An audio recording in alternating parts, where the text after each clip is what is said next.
Hydrogen കണ്ടുപിടിച്ചതാര്?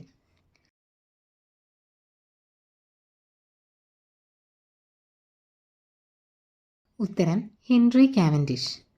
പുരുഷന് യുദ്ധം സ്ത്രീക്ക് മാതൃത്വം എന്നതുപോലെയാണ്. ഇപ്രകാരം അഭിപ്രായപ്പെട്ടതാര്?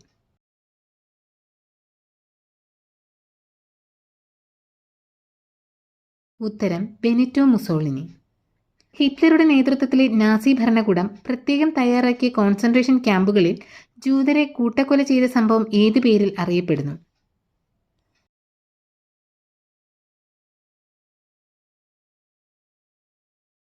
ഉത്തരം ഹോളോകാസ്റ്റ്. പുലയ ഗീതങ്ങളുടെ പ്രചാരകൻ എന്നറിയപ്പെടുന്നതാര്?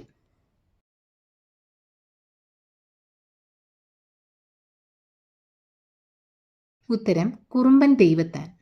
111.2 അടി ഉയരത്തിലുള്ള മഹാശിവലിംഗം പണികഴിപ്പിച്ച് വേൾഡ് റെക്കോർഡ് യൂണിയന്റെ റെക്കോർഡ് ബുക്കിൽ ഇടം നേടിയ കേരളത്തിലെ ക്ഷേത്രമേത്?